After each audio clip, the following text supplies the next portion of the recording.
when I woke up, very confused. She said, "You almost died last night. In fact, no one can believe you were alive." I went into the games not knowing what was coming. As humans, we just hate uncertainty. You just sensed that it was out there. You have to start somewhere. We're all programmed to push ourselves even farther. This is On the X, an IRONCLAD original.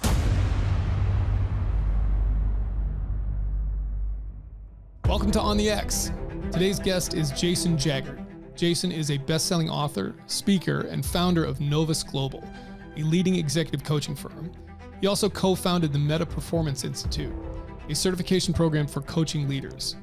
Jason's work has appeared in Forbes and Fast Company, and his podcast, Beyond High Performance, features insights from top coaches, athletes, and entertainers. His latest book, Beyond High Performance, What Great Coaches Know About How the Best Get Better, is a USA Today bestseller. With experience spanning Fortune 500 companies and nonprofits, Jason is a recognized authority in cultivating high-performance cultures. So here we go, Jason Jaggard, on the X.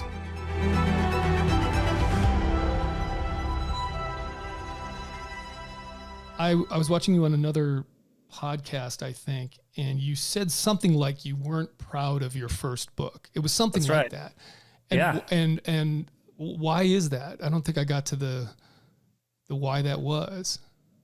Well, one is I think I wrote it in a really challenging time of my life. Mm-hmm. And so in many ways, writing it was good for me. It gave me something creative and productive to do while I was reorienting myself. But the product was not great. And so Bono said one time that every song he writes is a sacrifice because it never sounds the way that he wants it to sound in his head. Yeah, Yeah. So with Spark, it definitely felt that way. And in retrospect, I think it'd be a really good book for people in their like late teens or early 20s.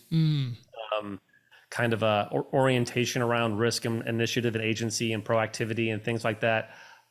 So I think that would be like a good, I'm proud of it for like that age group, but when I was writing it, I wasn't writing it for that age group. I was writing it for, lack of a better phrase, like adults in their adult season. And I look back at it, and it feels just a little, it doesn't feel as sophisticated as I would want it to. Sometimes I feel like books for adults need to feel in order for adults to wrap their minds around it.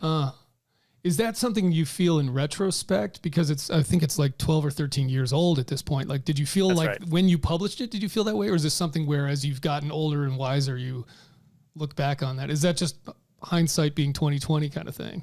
That's a great question. I think I was very excited and very proud of it when it came out. Random House was the parent company that published it. And so the book was in bookstores and things like that. And that was really exhilarating for me. And I was really happy about that and very, very proud and grateful for that. And I think probably there was a little bit of like, man, this wasn't what it could be.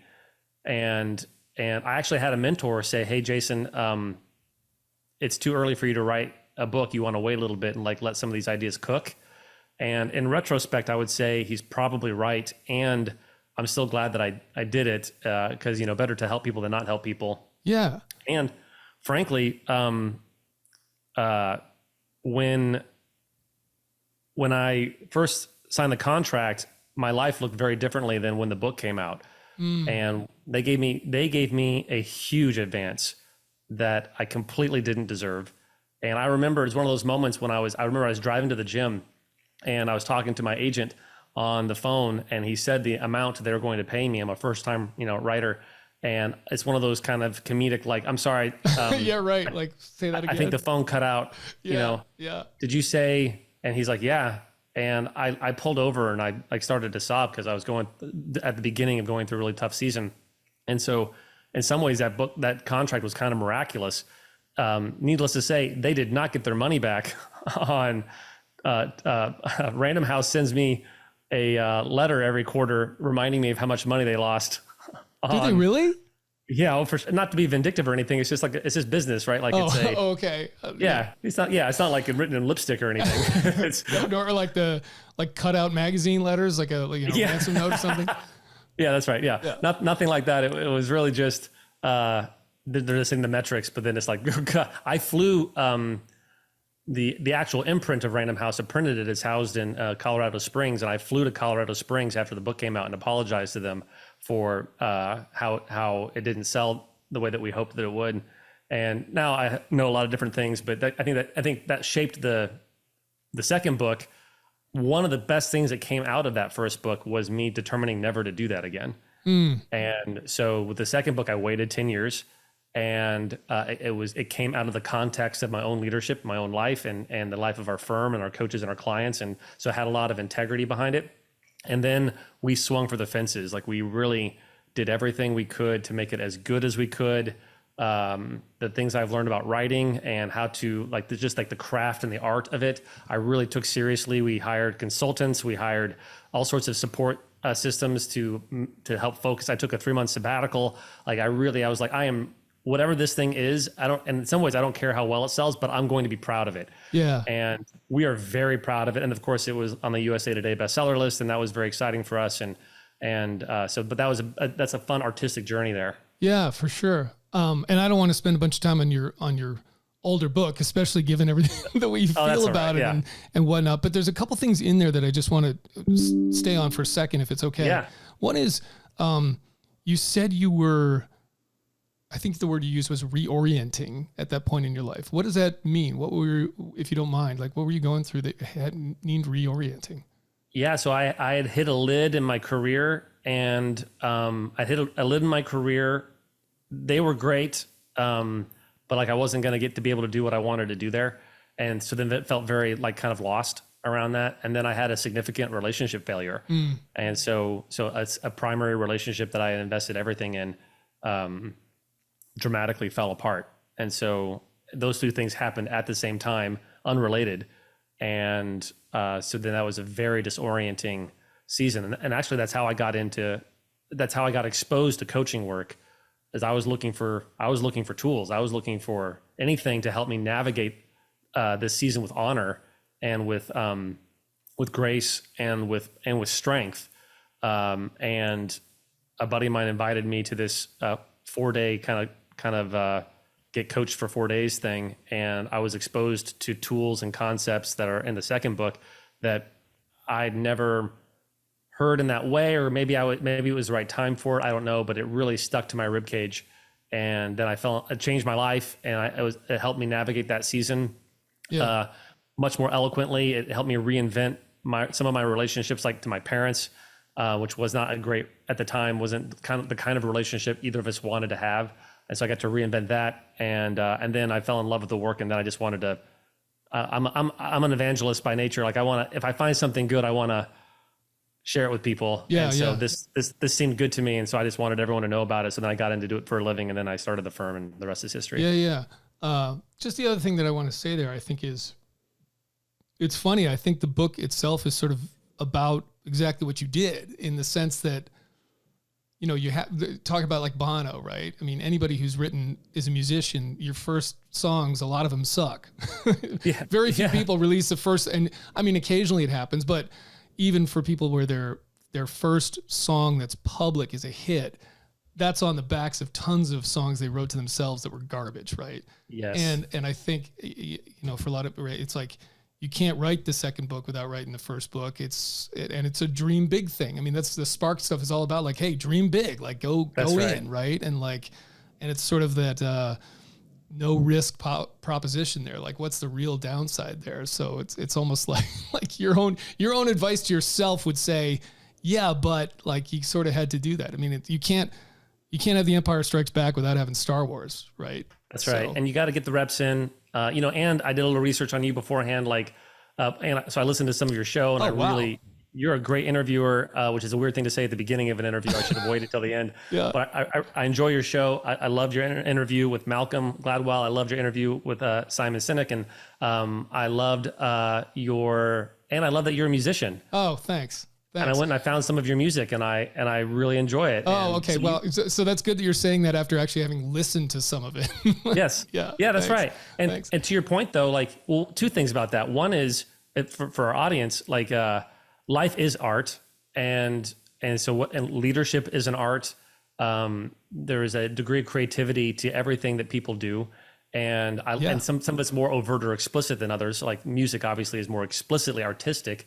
But managing a spreadsheet, or AI is going to do that for us. But like, whatever kind of company you run, there's an art form to that. Or for sure, if you're a teacher, whatever. My parents were public school teachers. That's an art form. And there's two pieces there. One is getting the reps in, which is I think what we've been talking about for the last few minutes. So like, what greatness is inside of you that you are not tapping into because you're not committing to the reps, and being tolerant of how sloppy that process is. But then the second part is you don't know when you put art out there what's going to hit. Yeah. You don't know you don't get to decide what's good. You only get to decide what you're proud of.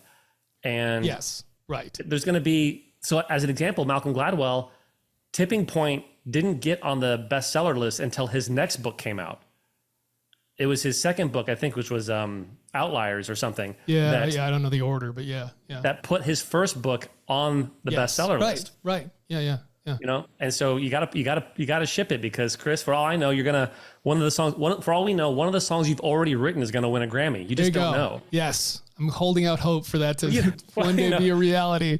You got to put in the work, but that could happen. Yeah. Well, and it's interesting with art too. I love what Rick Rubin says about that, which is basically like, it's not about any of that. It's not about accolades or awards or even popularity. It's like art for me, songs are my diary.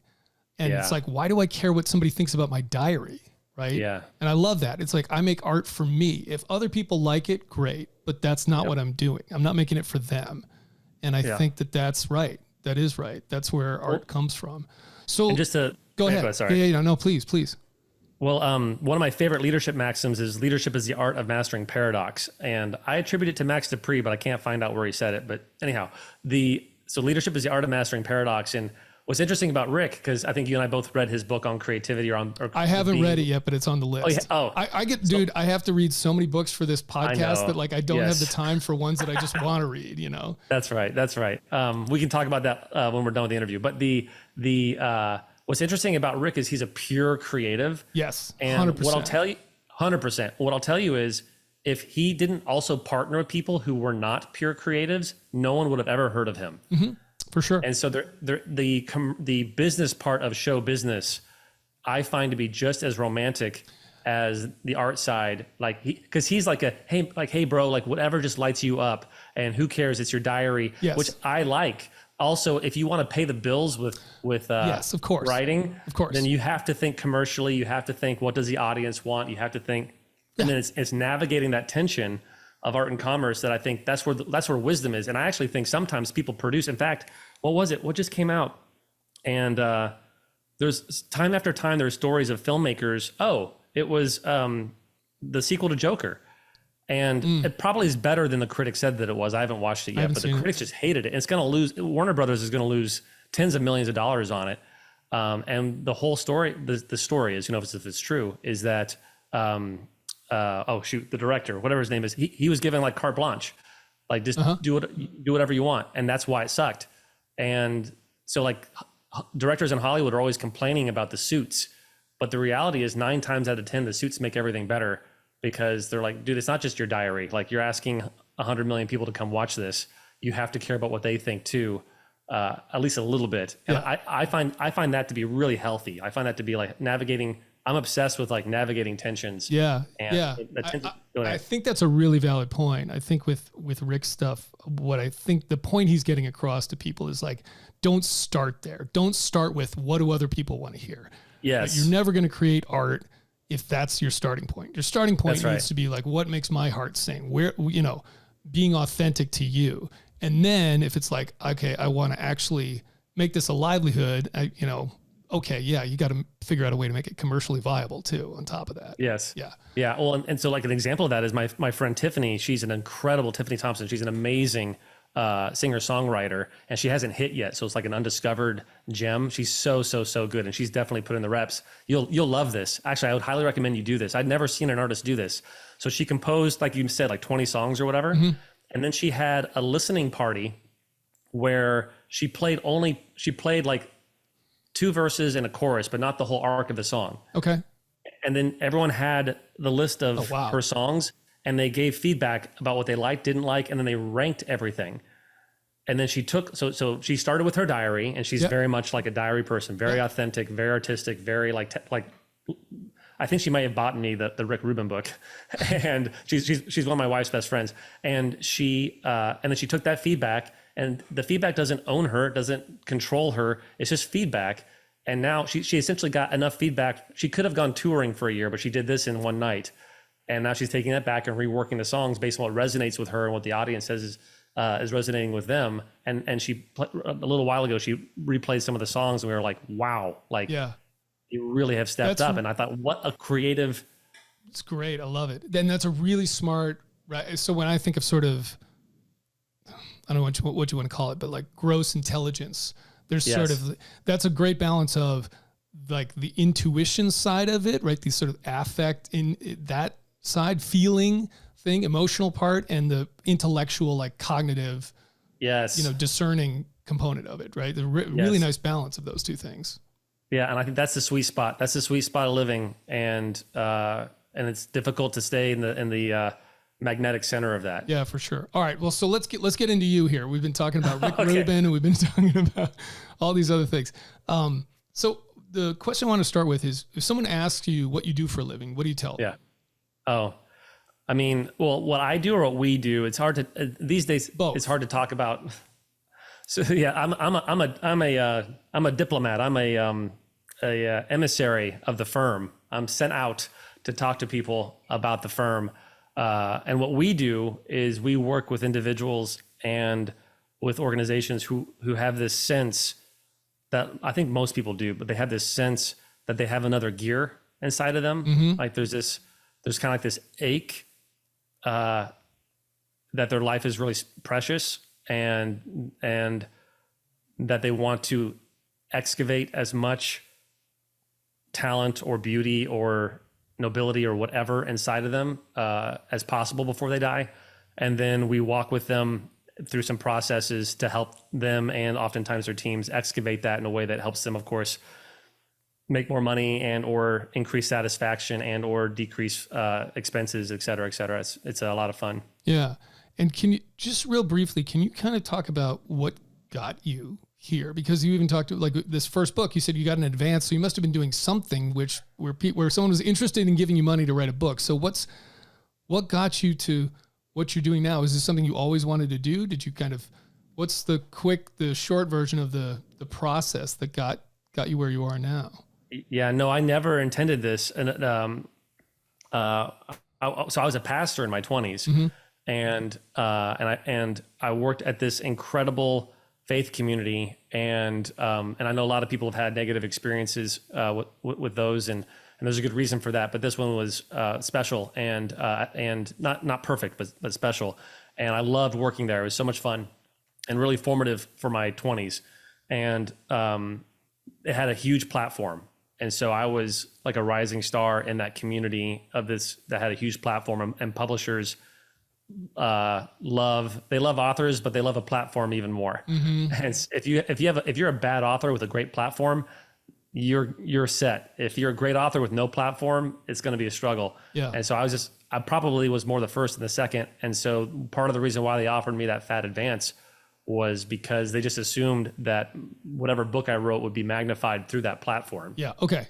Got it. Yeah. And then by the time the book came out, my life no longer was connected to that platform. Okay. And so everything changed. Yeah. And how did it change? So again, like, how do you get to what you do now? Because you're working with some huge companies, some huge names. Yeah. That's not something you just kind of fall into somehow. You have to build credibility there. So how do you do that? That's right. Well, I was already doing, while I was working at the faith community had a satellite company. And because this community was unlike anything I'd ever experienced before, like artists, creatives, entrepreneurs, business people were all a part of it. And oftentimes the staff would go and do consulting for different organizations. And what we discovered pretty quickly, if we're going to go do consulting with the NFL isn't necessarily, the optics of hiring pastors to come work with the NFL is not great. And so, but they could hire consultants from this satellite company. And so that's how we would come in, and we weren't like proselytizing or anything, but we were coming in and doing like organizational creativity work with these different organizations. Okay. And so occasionally, my boss would take me to these places. We went to South Africa one time and worked with the banks that were merging after apartheid and talking about organizational creativity. And there was a group of us who were from different backgrounds and different ethnicities and different makeups, and talking about how do we work together and those types of things. And way over my head. And I was probably 23, 24. And he would say, all right, we're going to talk to these bankers. You're up, kid. And he would just throw me in, and Love it. And oh, it was incredible. So I really fell in love with that kind of work.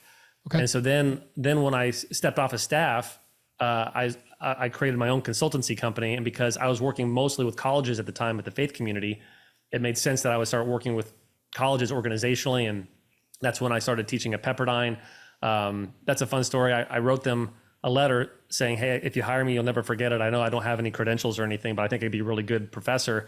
And I didn't hear back. And so then I kept bothering them like almost every day for like 3 months. And finally they said, hey, stop. If we give you a job, will you stop like bothering us? This is straight up Shawshank Redemption, right? Him sending the letters over and over and over again. And like, hey, give us money for this library. And they finally said, stop writing us letters. We'll give you money. We'll give you. And I said, great. What? That's exactly right. I said, what do you want me to teach? And they said, whatever you want. Just stop. Love it. Yeah. The power of persistence. Awesome. Yeah. So then I created a class called Power in the Human Spirit. And it was so much fun. It was one of the highest rated classes, became one of the highest rated classes there. And we would do lectures in cemeteries. I would take them into play. Like we broke all the rules. I'm sure if I was still there, Pepperdine would like put the kibosh on it. They were really generous to me and gracious to me then. And, but just, and one of the assignments were like every week you had to take a risk that made either you a better person or the world a better place, which is where the first book came from. Yep. And so then that got into like the organizational development stuff. And then I started coaching presidents of universities. And then of course, universities have boards, and those are all business people. And so then the work spread that way.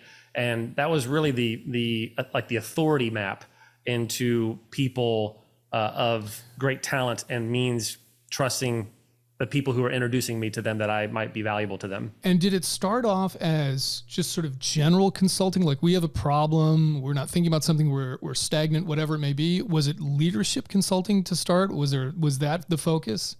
You know, it was a specific process. So the stuff that we talked about in the stuff that I wrote about in the first book was what they wanted for their staff and for their students and for themselves. And so that was like my half step into that kind of work. And then that expanded, you know, and then I got real lonely because, you know, the consulting world and the coaching world is a very solopreneur space. It's a very lonely space. And I had been on staffs my whole life and really loved the community. I'm a massive introvert. So I when I'm in a community, I exist better because then I can go away and come back and go away and come back versus when you're alone, there's nowhere to go. You're just alone, you know? And so I was like, man, coaches shouldn't do this by themselves. They should do it together. And so I got some friends of mine together and we started the firm, and that was almost 10 years ago. And that's how that all started. So how did this, let's kind of get into the book then.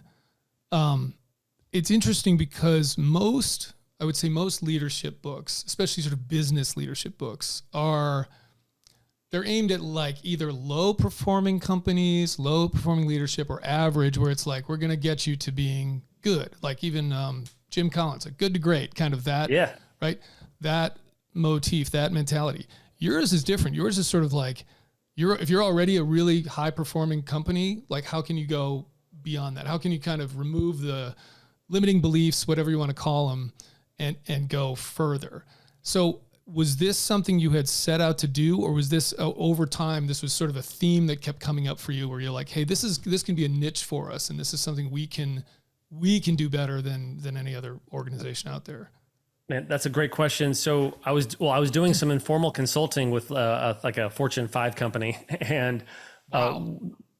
I was one of the one of the ones that everyone's heard of, and we started the conversation. I was like, well, what's the problem? And their answer surprised me. They said, well, we have a bunch of high performers, and I was like, well, that's everyone's goal. That's everyone's dream. That's what everyone wants to do. And I was like, why is that a problem? And they proceeded through our conversations. We discovered what we now call the high performer problem, which is people, when they're at the top of their game, they don't know where to go from there. Yeah. And not only that, but people are very impressed with them. It's very difficult for them to get real feedback, honest feedback. It's very difficult for them to discover what their blind spots are. You know, like I'm the CEO of my firm.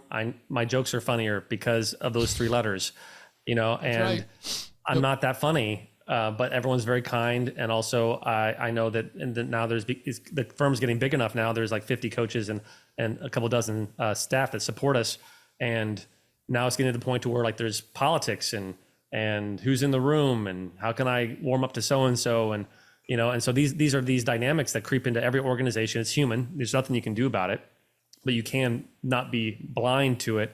And so that's in some ways unique challenges that people who are the best of their field wrestle with. And I've always been really passionate and attracted to people who were the best at what they did, and also feeling the pain that they feel sometimes, the loneliness that they feel sometimes. And you just wish someone else would feel that way with you. And so that's one of the things that our coaches, they do really well, is they come alongside people who are just dying for someone to have someone bleed with them.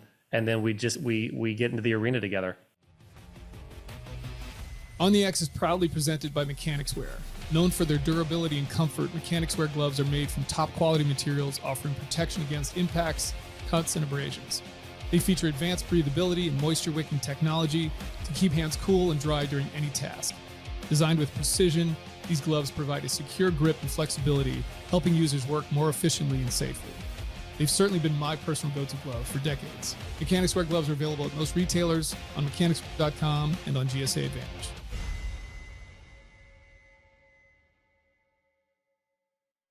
Where do you start then with those people? Because, and I sort of think of this, when I think of that, like high performance problems, so to speak, right?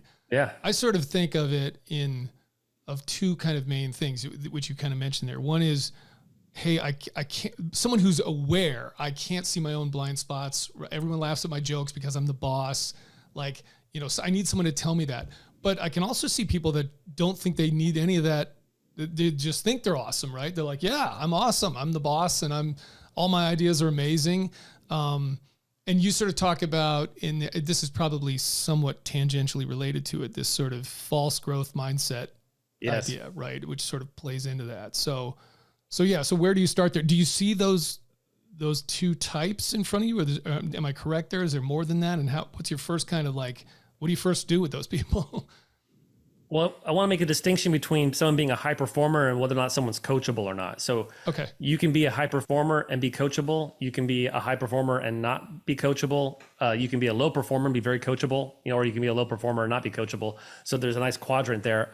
In terms of where you start, we start with an assumption. And if you're listening to this is so important, or watching this. All of our coaches and the ethos of our work is assuming 2 things. One is every leader drastically underestimates themselves.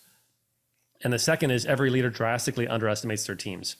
And that's our modus operandi. That's like our first thing that we carry in. And if that resonates with a CEO or a team, then we're going to have a lot of fun together. If that offends a CEO or a team, then we're probably not the right executive solution for them.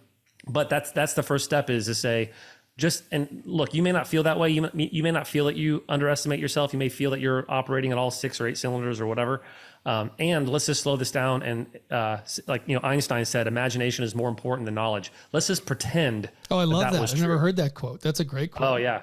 It's so good. So yeah, obviously he's a genius. So then yes, yeah, it helps. He's like literally. That's right. When you look under the definition of genius in a dictionary, Einstein. Yes, right. That's right. Yeah. So synonymous. He's got great quotes. But like it's the idea of, like, even take you, Chris, right? So a game would say, a coaching game we could play is take some of the metrics that you measure in whatever, you know, whether it's the business, the nonprofit, the podcast, your music, whatever, right? And then imagine you had like a scale of 1 to 10 of your potential. Mm-hmm. And like, let's take, you pick what part of your life would you like to play with in this category or with this game? Ooh, well, what are my options? Well, you could take your music, you could take your leadership, you could take your your family, you could take your finances. There's recreation, spirituality, like whatever. Let's go with music. I like this because it's such a back burner thing for me that I'm always trying to figure out how I do anything with it. Oh, this is perfect then. Great. So then, on a scale of 1 to 10, right now, how closely would you rate what you're doing now with what your potential is? Oh gosh, I would say what I'm doing now is like a 2. Yeah, very good. With a potential of, I don't know, an 8 maybe. Yeah. So then that's great. So then the follow-up question might be, what would a 10 look like? Well, this isn't necessarily, I mean, this is interesting. This is getting really personal with me here, but this isn't necessarily something I want, but if I were to do this, it would be like, best-selling album in the country kind of thing. Yeah. Yeah, keep going. So best-selling, like we're gonna pause here. So then if you're listening, you can ask yourself the same question, like take something that you care about in your life, rate it on a 1 to 10. If you would have said a higher number, there's a little bit of a different direction we would have gone. But no matter what your number is, say, what would it look like to be a 10? And then we want to park here because what we're doing, because again, imagination is more important than knowledge. What we're going to do for a minute is we're going to go window shopping for a possible future. So we're not buying anything. We're just creating a space for Chris to dream. We're just creating a space for Chris to imagine. And then we can shut that door and then go on with our lives the way that it was, no problem, right? So we're not asking for any commitments right now. It's a very low stakes, it's high imagination, low stakes game that we're going to play, and you can play along at home. And so, Chris, so the first thing you said was like an award-winning album. Did I get that right? Yeah, like best-selling album. Call it. Yeah, best-selling album. So keep going. Like, paint me a picture of the things that you might measure around that. Okay. I mean, I've never thought about this, quite frankly, but that would be amazing. I think playing some sold-out arena would be incredible. I've only ever played in front of very small groups. I don't know. This I would have to spend some time as a thought experiment, kind of going through what else might be an adjunct there. Again, I don't know if I would actually want to spend the time to make that happen, but it's a nice thought. Like the end state is nice. Well, and just notice. So now, whenever we start dreaming together, you're going to start noticing self-editing and or self-critique and or potentially limited thinking. And I say potential because the limits may be accurate and may be fine, but we don't know yet, right? So just like when you're doing your diary to create your music, you're not censoring or editing yourself. You're just kind of getting the first draft out. And that's the way great writers are too. Like they get what most writers call the vomit. Like they vomit out a 1,000-word manuscript, right? Yep. In the same way, most people are never given permission to vomit out the granite or the marble that they're going to then chisel Michelangelo's David out of. Mm-hmm. They just start chiseling whatever it is they start with, rather than giving themselves more to work with, which is imaginative picture of the future. And so that's a travesty. So notice as we were talking about it, Chris, you already started saying like, I don't know if I want to give that much time to it. Right. Yep.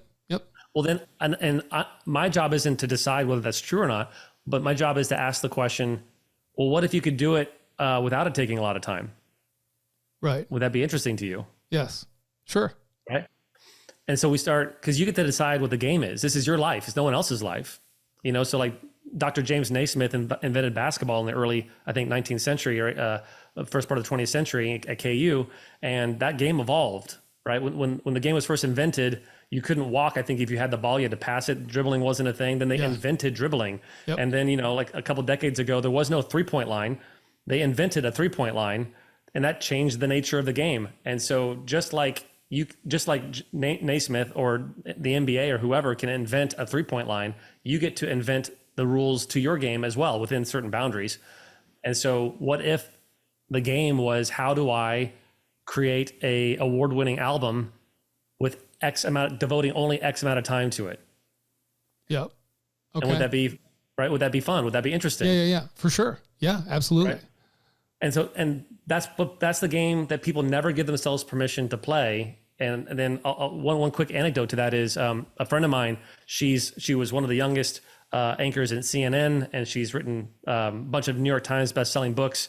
And she was getting into the podcast world. And I remember overhearing her talk to her podcast team, and she said, "Well, what's it going to take for our podcast to be the best in the world?" And she listened for a while and is quiet. And I was like working on my computer. And then I heard her say, okay, well, let's do that. And off she went. And it's been a wild success. And it's just people, I was years ago, I was talking to this guy who happens to be a billionaire, and he said, Jason, you want to know the difference between millionaires and billionaires? And I said, yes, I do. And he said, the difference between millionaires and billionaires is that billionaires wanted to be billionaires. And now it's a little more complicated than that. Meaning what? Meaning millionaires didn't want to be millionaires, or meaning they don't think like billionaires. Like they're not really trying to be billionaires. Like if you talk to most millionaires and you say, what are you trying to do?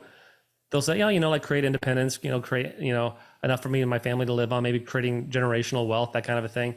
You don't need $1 billion to do that. You need 50, 100 million, whatever. So the point of that is most people do not give themselves permission. Most people do not give themselves a permission that invites the greatness that's inside of them out. They give themselves a lesser permission, which then doesn't demand the greatness to come out. Yeah. So how do you then, so this is a great kind of thought experiment, right? And I love it. Sort of like break down some limiting beliefs, like, just get it out there, right? Let's take this and let's reify it and make it something that's not just sort of, mulling around in your head or potentially you haven't even ever thought about. How do you then determine if that can be an actual reality and create that for companies? I mean, because we're sort of talking at an individual level, like that's right. Me, but like on a company level, that could potentially also apply to individuals, right? Like where do you determine like, okay, that's within the realm of possible right now, right? Because, and I don't remember whatever this circle was called, but it was like a circle with like dots going out, and it's you hit the impossible eventually, right? And you use the example of, am I going to make $1 trillion this year? That's probably impossible. Or 10 trillion. I think you said 10 trillion, right? And it's like, that's probably impossible. So like, how do you figure out like where the end of that circle is, that ring where it's like, okay, that's within the realm of possible. Now we need to figure out how to get there. How do you make that determination for people? Yeah, well, we don't make the determination for people. One of the wrong game I feel like to play is that possible or not? The right game to play is, am I willing to pay the price to make that possible? Okay. And so I would never tell someone what's realistic or unrealistic. What we can discover together is how expensive it is. Mm-hmm. And you don't mean just in terms of money. You mean in terms of human capital and effort, all of that. That's right. Yeah. What are you willing to sacrifice to get there, right? That's right. And what's interesting is most people don't ever even count the cost of their greatest dreams. They just decide ahead of time they're too expensive. And they may be too expensive. But first, we're going to slow this down and we're going to do a nice accounting of, as it occurs to us, what that cost would be and what it gets you. So we're going to do like, what would the benefits be? What would the payoffs be? And again, payoffs not just financially, existentially, spiritually, relationally, impact. In fact, earlier you asked like one of my categories, and we created an assessment called the 5I assessment, and it helps measure human motivations, which is it's a helpful tool for figuring out like where do you want to bring your greatest self to. And so we talk about income, impact, integrity, which means artistic integrity, independence, and intimacy, like relationships. Mm-hmm. And so like whenever you're trying to figure out where to point the gun of greatness, like as a metaphor in your life, those are 5 areas you can aim at to begin really leaning in. And like what we could have done, Chris, with your music career, with your thriving music career. For all of the listeners to my music out there, both of you, thank you for your downloads. Yeah. So what we could have done is walk through each of those things, like what do you want from that creatively? What do you want from that relationally? What do you want from that with impact? What do you want from that in terms of independence? What do you want from that in terms of course, money? Like those types of things, and really just get a nice 360 view of what it offers you, that beautiful future could offer you. And then we'll go to talk about how expensive it is to go get it. And sometimes teams, so you asked the question about teams, it's the same conversation with teams saying, you as a group of people, what's a future that you as a group of people would be thrilled, would be excited, would just create so much joy and vibrancy for you to go after? And then we figure out how expensive that is, not from our services, but just for the team. And then 9 times out of 10, a team is like, oh, it's actually a lot less expensive than we thought. We just didn't count the cost. It occurred to us as impossible. And not only is it possible, but it's actually affordable. IRONCLAD creates premium content no matter the environment. From extreme elements to unforgiving terrain, we thrive on crafting content that captures the essence of your brand in the most challenging conditions. Bring your brand story to life, ensuring your message leaves an impact. Ready to elevate your vision? Connect with us today at ironcladagency.com.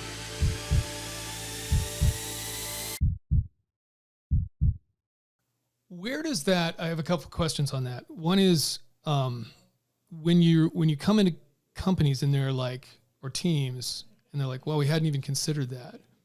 Is that a leadership issue where that's being driven top down, or is it a cultural issue? Are those the same thing in your estimation? Because you talk about culture in the book, and I kind of want to get your cut on that. Like, like where that comes from. Like, is it a learned helplessness? Because that's a term that's out there, right? Like the limiting belief, learned helplessness. That's kind of it's in one of the books here. I always think of the elephant one, right? Where the baby elephant is staked into the ground, can't get off the rope. And then even when the elephant's full-size adult and could easily rip it out, it doesn't go anywhere. You use a different example about, I think, a dog on an electrified they shocked the floor, right? Yeah, right. Where it just gives up, and essentially. So, so talk about that, like where that kind of comes from, you think? Yeah, well, whoever is the biggest dreamer eventually becomes the leader. And so if the leadership isn't dreaming big enough, then people within the organization will either dream so big that they get promoted or they'll leave to go start their own thing. Like that's just, there's a kind of social physics around that to where the greatest dreamers / actors rise to the top oftentimes. And so, but specifically, if you're a leader listening to this, then you really want to be able to outdream anybody in your organization. Like in some ways it's not only your obligation, but it's like your joy to be able to dream bigger than anybody. And then to your point, it is a cultural thing, right? Like what is the cultural appetite of risk, of innovation, of going after something exhilarating, and people may surprise you. You may write people off as, oh, they wouldn't want to dream that big, or they're not, they're accountants or they're engineers or whatever. Which reminds me, like one of our clients is a company called Denso, and one of the executives there is a guy named Bill Foy. He's at Amazon now, but he was there for several years, and we worked together, and our teams worked with his teams. And they're like a $40 billion international automotive company. Like every car has Denso parts in it. In fact, the little QR code that everyone uses now to order at restaurants, they invented that. And they invented the QR code? They invented the QR code, and they gave it away for free. Oh my God. Wow. Isn't that amazing? You know what? Yeah. I'm just on that point real quick. QR codes are one of the things where I was totally wrong about it. When those first came out, I'm like, nobody's going to use that thing. Like it's stupid. And then I think COVID had something to do with this, where all of a sudden you had to, a menu in a restaurant was on a QR code. Yes. But I was so wrong about that. So wrong. It's funny. Well, and if people get our book, and every chapter has a QR code at the end of the chapter.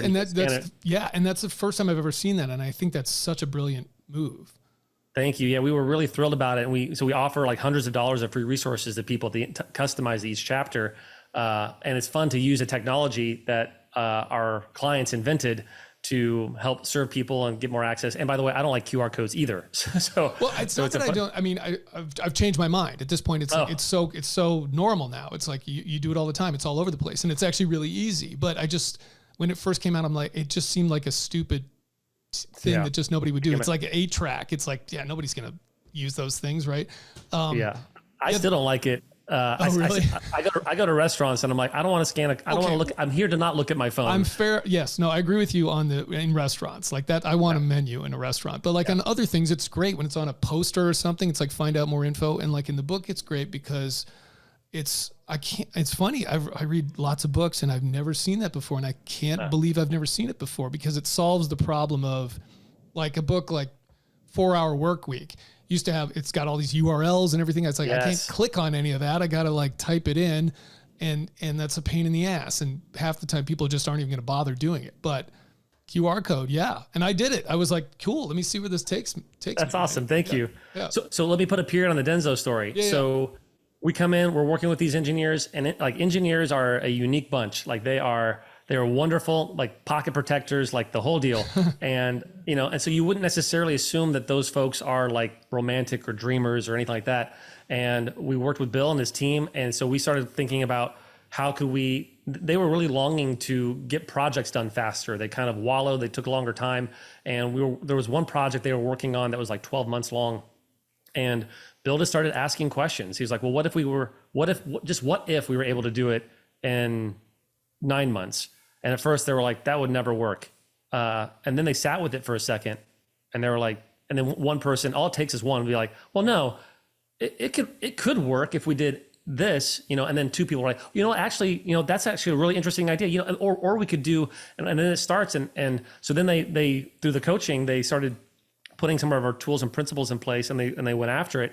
And, I guess, unfortunately, they didn't get it done in 9 months versus 12 months. They got it done in 6 months. And that saved Denso like $30 million. Yeah. And it's just giving people, not only this, but giving people permission to dream about something bigger, faster, better. And then your mind is so sophisticated and powerful. It's a problem-solving machine. And everybody's mind is a problem-solving machine. The problem is most people don't give their minds problems worth solving. So you want to give it like how does Chris win a Grammy 5 hours a week? That's a really sexy problem for your mind to just sit with for the next year, maybe. Who knows? Who cares? Yeah. But just let it be around Chris for a while, and then you're going to wake up in the middle of the night being like, that's how you do it. Yeah. And you never would have come to that solution if you would have asked the question. So is there a process for that for individuals? Because most people listening to this, they're probably not in charge of multi-billion dollar companies, corporations, top, whatever it is, Fortune 5 companies out there. Yeah. So, but if you wanted to do it just kind of in your own life, is there sort of like a journaling exercise or something like that you've got a template for or something like that? That's a great question. We have a template, but usually it comes with an intake call. Okay. And so that's not a sales pitch, but if someone would like to do a conversation or two with one of our coaches, we can put things in the show notes. You can email me or whatever. You can go to our website, Novus.global. Like that's a thing that we can always do. And you don't have to do that. So I'll tell you what it would look like. Like the conversation is where you can do this with your friends if you want. And I wish that people would. I wish that people do. You sit down with your friends or by yourself or with a journal or whatever, and just say, there's two parts. One is imagine your life at a 10. Just what would it look like? Don't judge it. Just write it down. Get a nice long list of what your finances, your relationships, your spirituality, the impact you're having in the world, the way you're using your unique gifts and talents. Like, just get all that out there, and let's call that 10. And then the next part of the exercise is now pretend that 10 that you just wrote down is actually a 2. What would the new 10 be? And then just spend as much time with that as you want. And it's a from coming from a faith background, there's a I guess a verse that talks about God and says that God is able to do more than we could ever ask, think, or imagine. And so there's this idea in like the Christian tradition that isn't always talked about, that says that you were designed with immense potential. And frankly, that's part of the problem. Like, we were designed with immense potential, but our character always isn't that great, right? So you have people who lean into their potential, and it causes destruction and pain and violence, right? And in contrast, you have people who are really wanting to be good, but they never dream. So you have people who dream and you wish they wouldn't, and then you have people who should dream but never do. And a big part of the exercise is just permission giving to dream of what we call a noble life. The last chapter of the book's one of my favorite chapters about nobility, and it's like, live this noble life and then see what comes up. Yeah. That chapter 2, you have, I go back and forth sometimes when I'm doing the books where I'll read them and I'm listening to them at the same time. It's just a way. Oh, cool. I think it's funny. I stumbled on it with, Johann Hari's book, his most recent book, I had him on, and his book is called Magic Pill, and it's about sort of diet drugs and like his experience with that. And I don't know if you've ever read any of Johann's books, but they're great. They're No. like, Oh, cool. I'll check he's him one out, of my yeah. favorite authors, and he does a really great job of interweaving his personal experience and personal struggles with something that he's really trying to get to the bottom of, whether it's sort of mental health or in this case, sort of diet drugs. And I found myself, because of travel and things, I was like, well, let me get the audio version and I'll get the book. And I'm sort of reading a chapter, and it made me able to go through it quicker, because like sometimes it's just hard to sit and read for 3 hours in a row. Yes. But I also liked it, especially when like you read your own book, he reads his own book, his voice is in there. And I just really liked that, going back and forth between the two. Anyway, so you were talking in this last chapter. There's a few funny things. There's one where you're doing like, what would you advise Darth Vader if you were gonna, and you're doing like the breathing of Darth Vader as you're reading it, which was really funny. I was laughing at that. But then you have this quote from Braveheart, and I was like reciting it in my car because I know that, right? Like, and your thing is, people don't follow titles; they follow courage, right? Courage. Like, yeah. And then you get into like nobility there. So go with that point a little bit. And the specific question I want to ask you is, when you think of what makes great leaders, what are those qualities? And I will say, you mentioned Simon Sinek at the beginning. When I asked him that question, his response is integrity and courage. Those are the two things he says. And he's talking, I think, sort of traditional, how you think of integrity. When I talked to Jocko, he was big on humility. I like all three of those things. I think those are all important qualities. So I want to get your take, because of that quote that was in the book, like people follow courage, what that means for you. And then also you talk about integrity, but you talk about it in maybe not the way that people would normally think of it, as just, doing the right thing and having honor and not lying. And so those kind of dig into those concepts a little bit, but then, do you have a specific set of qualities that you think make the best leaders? Yeah, I mean, so what makes a great leader is always a funny question, because you can answer that with either great just based on magnitude of influence. Yes. Right. So like Genghis Khan then was like, quote, a great leader, even though he was like a horrible person. Or so I think I probably agree with Jocko, and I know I agree with Simon Sinek in terms of coming from a moral framework. Yep. And so, so like I would say a great leader is proportionate to their appetite for nobility. And you can use different words there, like virtue might be a good word. That's what the Stoics used. The ancient Hebrew tradition, they call it righteousness. Yep. But I would say a person's ability to lead is directly correlated to their appetite for excavating nobility from themselves and excavating nobility from others. So what do you mean by that? Talk about nobility then, because I think that's a great word, but I think it's potentially something we sort of know what it means. Like we feel like we know what it means, but if we're really asked, what does that mean? I think people would have a tough time articulating it potentially. Yeah. Well, and all words are made up. So how do I define That's it? True. Yeah. That's one of my favorite quotes. That's in one of the Marvel Guardians movies. of the Galaxy. Yes, where he says, that's just a made up word. All words are made up. And I'm like, yep, touche. Good point. That's right. Yeah. Or Thor says it to Thor the raccoon says it, or whatever. yeah. Yeah. That's right. All words are made up. So the way that we relate to that at the firm, this is actually, it's funny. Just yesterday, I was talking to our COO, and we were deciding on what book number 3 was going to be about. And because we're going to start writing that this year, and this is it. Like this has been cooking for me. So when I was nobility, the concept of nobility. That's right. Oh, cool. Yeah. Okay. This is book number 3, and very excited about it. And it's the book I wanted to write 10 years ago after Spark came out, and the publisher said you were too young. And they were probably right. I mean, right or wrong or whatever. I'm glad I didn't write it back then.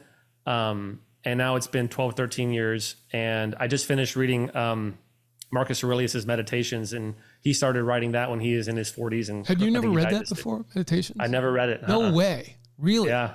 Wow. Yeah. Yeah. Probably not recording, but I have an amazing story to tell you about that, which is fascinating. Stoicism is a fascinating thing. So but with nobility, we break it down into 4 parts, and one of them is prosperity, and we do, when we're talking about nobility, we do mean that partially financially, like your capacity to add value, your capacity to create wealth, your capacity to find out what you have and what people value, and then marry those two things is very, very, very important.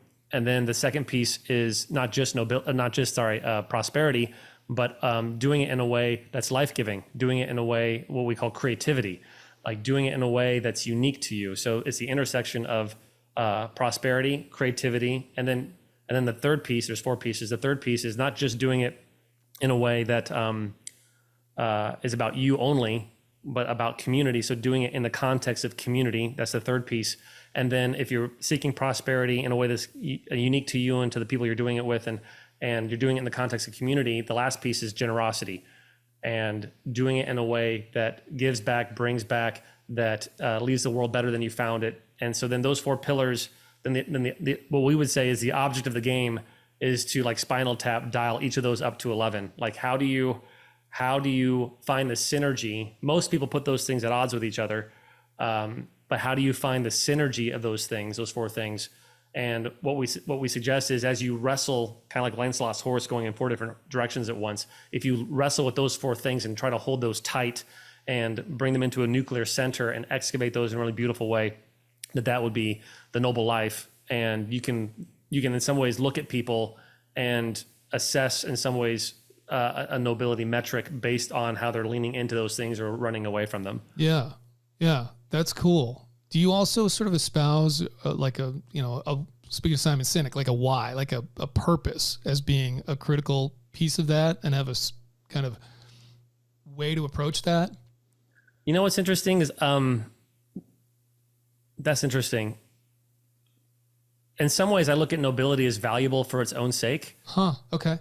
And so like there is a little bit of so there's a movie called Chariots of Fire. I don't know if great movie.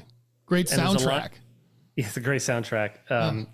And there's a line in it when I think the protagonist said, "God made me fast, and when I run, I feel his pleasure." Yep. Yeah. Eric Idle. And right. Isn't that the guy's name in that? I think Eric you're right. Idle. Yeah. Yeah. And I think you could equally say God wired us for nobility, and when we pursue it, we feel his pleasure.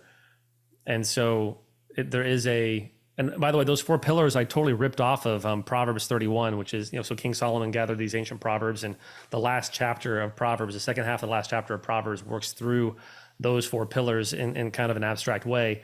And so for thousands of years, these ideas have been held and passed on and wrestled with and pursued or avoided.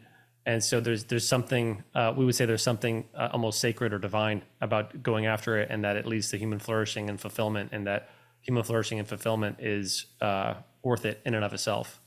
Yeah. I mean, I like that idea a lot. It's funny. I could be wrong.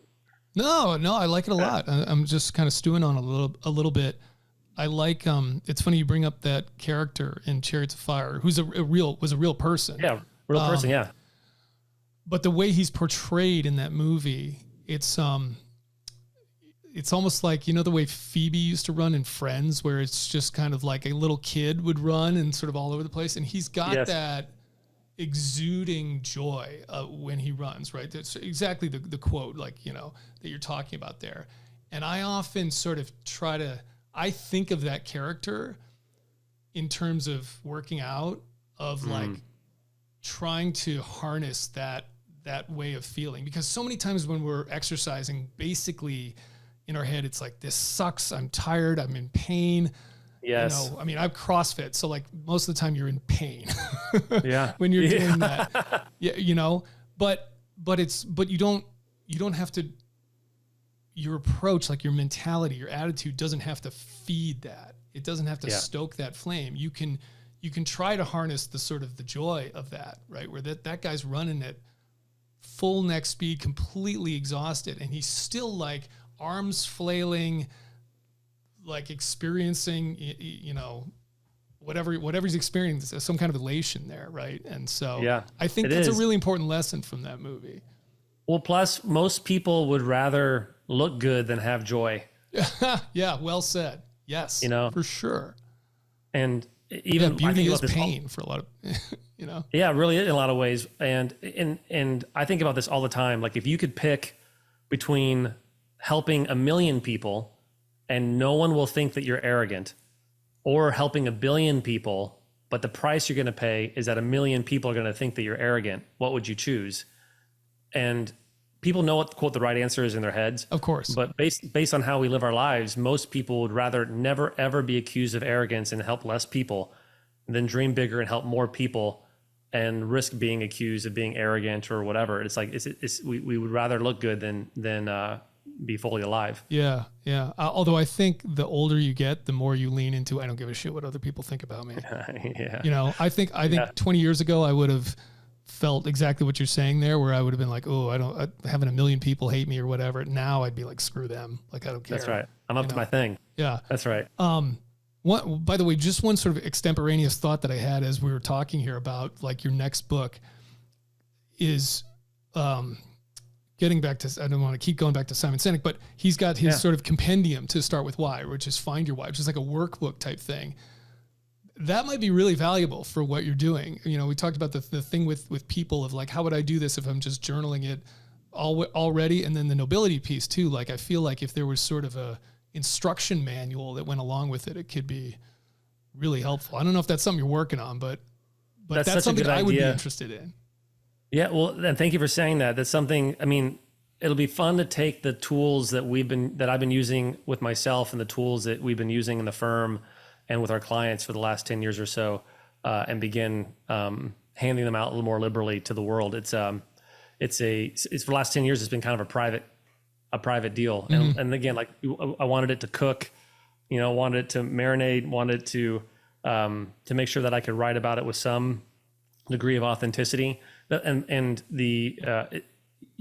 by the way, Chris, as soon as you start talking about, as soon as a person starts talking about virtue or, ideals, it really sets you up to be accused of being a hypocrite because for sure. Yes. Yeah.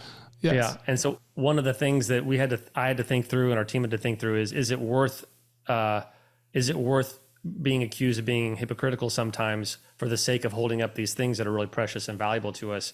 And again, like for your listeners, if you're listening to this, I really believe that the world suffers partially because people are afraid to hold out ideals that they know they don't always live up to, but they're aspiring towards. Mm-hmm. And I think that the world would be better served by you holding up your ideals, not you as in you, but by people holding up their ideals and then letting that serve as a what is it? What's the rule of the high jump? Like throw your feet over and your heart will follow. Yeah.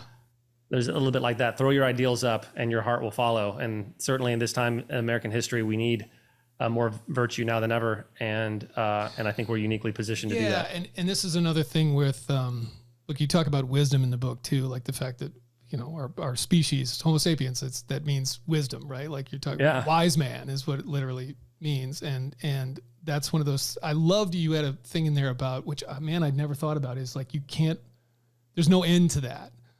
Where if you think of sort of physical endeavors, most of us get to an end. I mean, as much as we like to think, you can go forever. No, you can't. Like at some point you're going to drop dead and you just can't do anymore. And in life as well, try as hard as we might, our bodies are eventually going to decay and degenerate, and we can stave it off. I mean, until science figures out a way to not have this happen, it's just going to happen, and inevitably, we can maintain fitness and everything, but it's slowly declining over time. Whereas wisdom not only can keep going up, absent some kind of degenerative condition like Alzheimer's or dementia or something like that. Yeah. But not only that, there literally is no limit to it. Like if you had infinity to do this, you could theoretically just keep getting smarter and smarter, and smarter is probably not even the right word. Wiser and wiser. Wiser and wiser. That's right. And yeah. And I thought that was such a great concept and revelation for me. Well, and was it Martin Luther King Jr. said, our military power has outrun our spiritual power. We have guided missiles and misguided men. And I'm glad that we have military power, by the way. I'm grateful for that. And good being on this podcast. It's good that you said that. That's right. Yeah. So I'm grateful for that and grateful for those who serve in that capacity. And like the bodies break, but wisdom doesn't. You cannot break it. And so in the last chapter, I talk about how nobility is wisdom applied, and it really is just this wonderful thing. And we find, I think this will encourage you, like as we work with people who are some of the best in the world at what they do, and oftentimes in very public positions, and they are, in place. This is I'm going to quote a few good men here in a second. Like in places they don't talk about at parties. Yeah. They really deeply long to be noble, and we really enjoy walking with them as partners or as supports for them trying to find their way. And it's very encouraging to see the sincerity and the good faith that they're trying to bring to their endeavors to make the world a better place. Yeah, there's another point you made there that I wanted to stick on for a second, which is people saying, "Well, I don't want to." As soon as I start talking about this, someone's going to think I'm a hypocrite because, and I think you were talking about it in the context of the sort of growth versus fixed mindset versus false growth mindset, right? And actually on the last interview I did, we were talking about Carol Dweck's book as well, which I haven't read in probably 10 years at this point, but always loved it. It always makes me think of John McEnroe because he's the example of the fixed mindset in that book. And McEnroe's awesome, right? Like, I mean, I just love him as a character. But the point is, like, it's not black and white. It's not like you either have this or you don't have this. It's a question of like, how much are you leaning into one versus the other?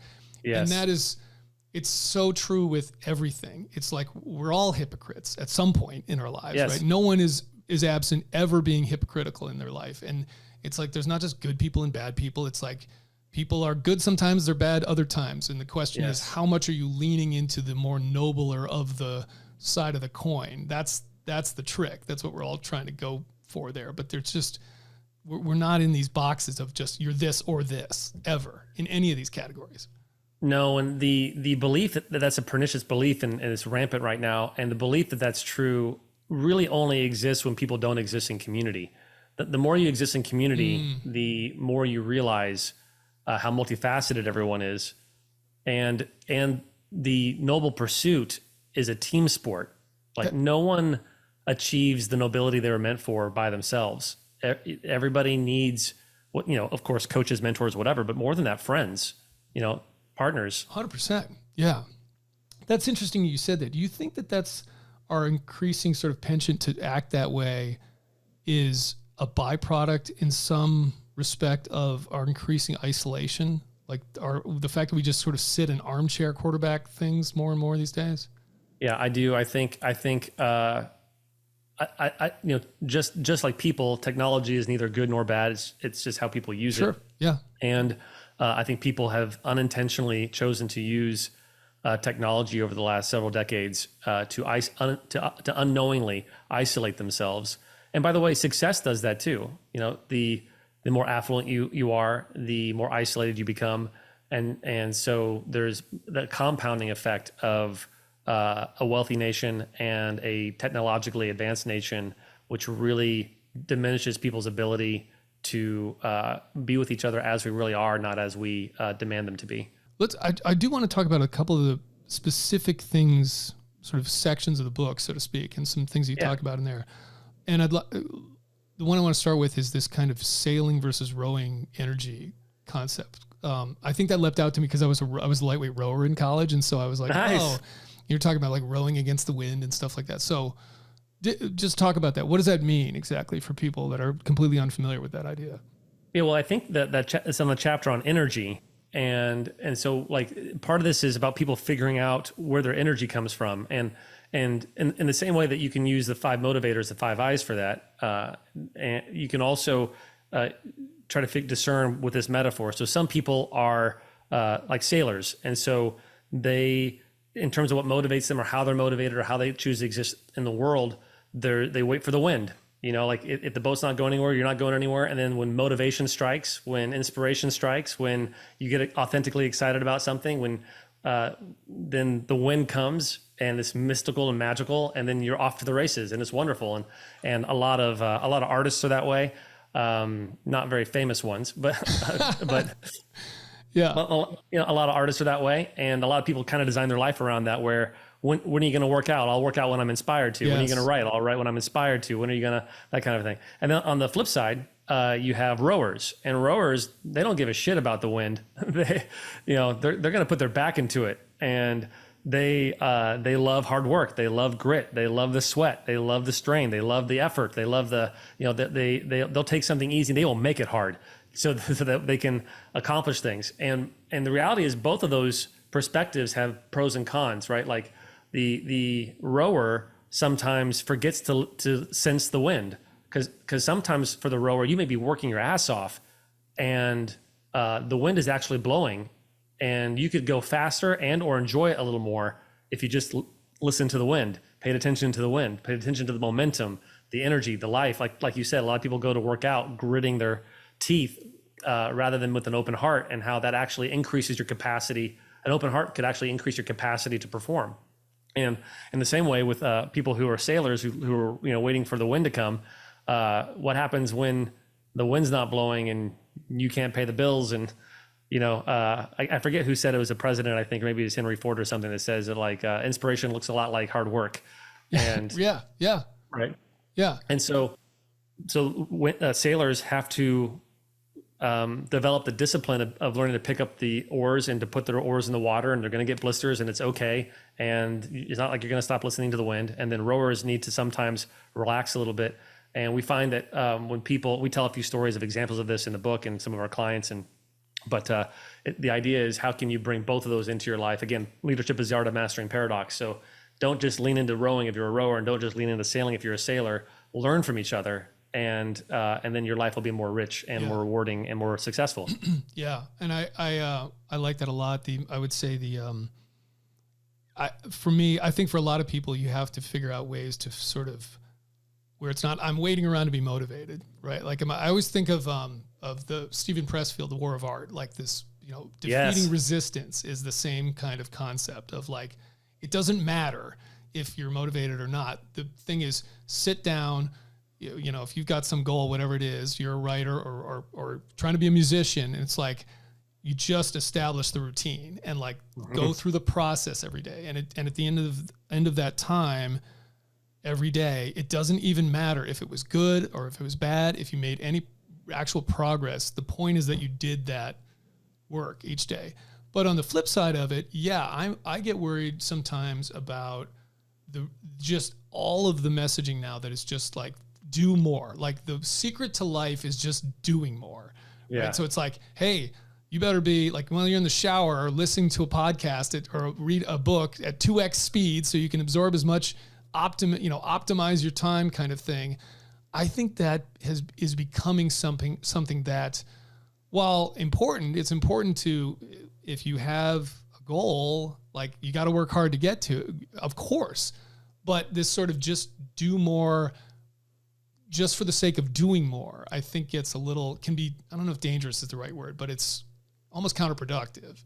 Yeah. It's hustle porn, I think some people call it. Yes. Yeah. I love that term. Yep. Yeah, Yep. I do too. And my nephews really, it's interesting. Like the people in their 20s and 30s really resonate with it, and people younger than that are really repulsed by it.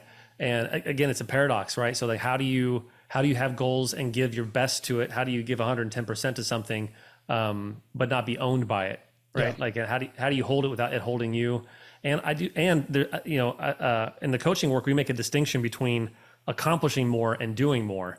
And the people who are wildly successful know that you can actually accomplish more by doing less. Mm-hmm. Yep. And it's a paradoxical idea, but those who learn it really experience more success in life, and they're able to accomplish 10 times more than people think by doing less than people think. Yeah, for sure. There's a big difference between effort and focused effort. Right. That's right. Yeah. Well, and working out, and I exercise every day, but I don't have your arms or anything. So like, right. Like, there's precision is almost more important than strain. Yeah. Yeah. Well, again, it's focused effort. You know, you can spend 2 hours at the gym and basically do nothing and say you worked out, right? I heard an interview once with Oprah where someone asked her, what's your secret to success? And she said, focus. She's like, I had a dream of what I wanted and then I went after it with everything that I had. Yep. And most people, including myself, avoid getting focused because we're afraid that we're going to get focused on the wrong thing. Yep. But the secret is give yourself to that one thing, and it may be the wrong thing. But the right thing will probably be on like 10 more miles down the road of you pursuing the wrong thing. Yeah. It's also easier, right? It's easier to like empty out your inbox and read, delete 50 crappy emails than like spend an hour actually working on a project that needs to get done. Yeah. That's Stephen Pressfield's resistance, right? Yes. Yeah. 100%. Yeah. So I think I got to wrap this up here pretty soon. But let's kind of finish with some of this, just getting back to work and teams and stuff like that. You talk about our most important relationship at work is our relationship to work. So at that, and I think this sort of your take on the 10,000 hour, the like 100,000 hour. I think just getting back to like why this is so important, like why the work environment, the work culture, the work relationship is so vital for people. Well, let's do those in reverse order. So we open up the book talking about Malcolm Gladwell's 10,000 hour rule. And if you, I think that was from that was from Outlier. It's from Outliers, I think. That's right. Yep. And he's borrowing, I think it's Andrew Erickson's a clinical psychologist of performance who discovered that 10,000 hours of focused effort can produce predictably basically mastery of whatever. Mastery. That's right. Yeah. Where you can outcompete other people. And generally I think that's generally true. What's interesting though, if you're talking to high performers, and just as an example of that, like every college basketball player, like we work with several NBA players, and every college basketball player who goes into the NBA already has their 10,000 hours. Yeah, sure. And if you talk to coaches, scouting and looking at talent, there's a huge difference between someone who comes out of college ball and goes into the NBA and says, I have arrived, or someone who says, I have begun. And we're just, at the firm, we're just fanatical about that idea. That's just so interesting to us that someone could now step into the greatest context of their field saying, I've only just begun. And that, for us, that sparked the question, and it's the question that we put on the back of the book is, what do you do after you're already good at what you do? Yeah, yeah. And that's that's more people than people think. And so then we created what's called the 100,000 hour rule versus the 10,000 hour rule. The 100,000 hour rule invites us to consider the next 90% of your career as a space for you to continually reinvent what greatness is for you. And Michael Jordan's a great example of this with Phil Jackson and the Bulls in the 90s. One of their colleagues said about the Bulls, they weren't really playing basketball anymore. Like what they were trying to accomplish wasn't about basketball. As they in the quote that he said they transcended the game. And that's a really wonderful, that's what we call meta performance. Like that's a pursuing something that no one else is brave enough to pursue for the love of the game. Like whether it's, you're a podcaster, so like, what does it look like for Chris to explore what he's capable of as a podcast host? That's exciting. That's fun. Like that's innovation there. There's a there. There's Al Silverstein. Like you're going past where everyone about things that never was ever thought before. And I think that's what pushes the forward, both logically but also ethically. And that's 100,000 hour rule. I'm curious on players. What are you working on? Because that's not a team, so to speak, an individual. What are you working on with those guys? There's two parts to that. One is performance, right? Any athlete will tell you that top levels is not physicality anymore. Yeah. Yep. So 100%. that's a big piece of it. And aren't just athletes, entrepreneurs. And really Jordan broke that open, right? Like, and so now a NBA player, what was it, Jay? I'm not a business, I'm a businessman. Heard that. That's good. Yeah. And so our work with professional athletes to think about life on the court, and not only in their personal life, kind of spouse they are or whatever, but also of business legacy, what kind of impact that they want to have in the world. Like, again, it's that noble conversation, and a lot of, life is going to happen in the court. And so we deal really heavily with. Yeah, I'm with you on the mental. Man, when I watch professional sports, it's like NFL. You see it all the time. I commit some personal foul, taunting, whatever. Look, I can make an argument. It's football, really, where we're hurting each other's feelings. Like, I don't even think it should be. That's foul.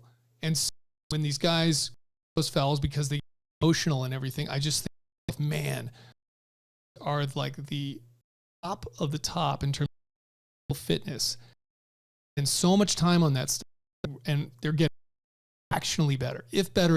And it's like they could get so much better mental game, so much room to grow there. That's so well said, and putting it in so well said, like the why in their physical game anymore. Yes. And inviting to a character game, a virtue game is I want to have compassion for those guys because they've never been valued for that. And so people incentives are. Yeah. Right. And character incentives in professional sport, which is get chewed up and spit out by so much. And a lot of times we work with professional athletes, and they're trying to figure out, now what do I do? Now that I'm a civilian, what do I do? It is interesting.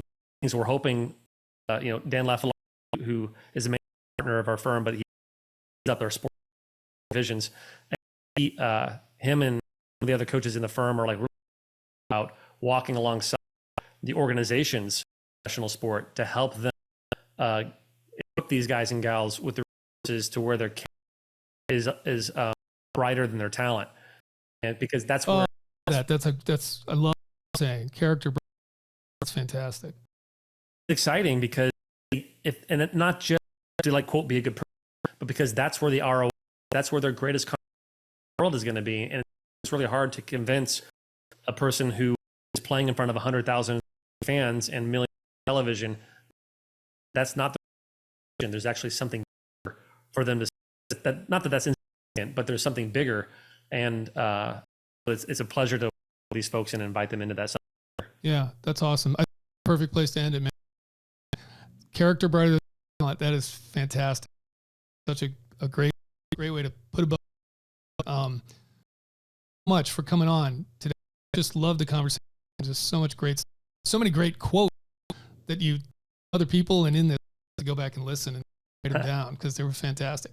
Thanks, Chris. Actually, are there any kind of major points that you wanted to get out that you think would be? I mean, obviously there's tons of other stuff in this book. I highly recommend people check it out. I thought it was fantastic. But any other major things? Just where we started, I think one of the first things I said was, your life really matters. And if you're listening to this, your life is very important, more important than you could ever realize. And ironically, one of the ways that you honor that is by not treating yourself like you're the center of the world. But right. Trust that sense that you were meant for something great. Trust that sense that you were meant for something bigger. Trust that you were given that for a reason. And then believe that that's best excavated in the context of community. So whether that's friends, family, a church, an organization, a 12-step program, of course, coaches, mentors, get around people who are also passionate about helping each other excavate their potential, and your life will be better for it. Nice. Love it. If someone wants to get in touch with you, work with your company, where's the best place to find more info? Yeah. www.novus.global. And then I'm sure there's like a click here to talk to a coach or whatever. And then I can give you the 5I assessment. That's a free assessment that people can take that can help them begin to get to know us a little bit and get to know themselves a little bit. And I can give you the link for that in the show notes. Fantastic. Perfect. Awesome. Thanks, man. Really appreciate it. Thanks, Chris. Yeah, it's a pleasure. Thanks for listening to On the X, the official podcast of the Navy SEAL Foundation and an Ironclad original series sponsored by Mechanicswear. Learn more about Jason at Novus.Global and the foundation at NavySealFoundation.org.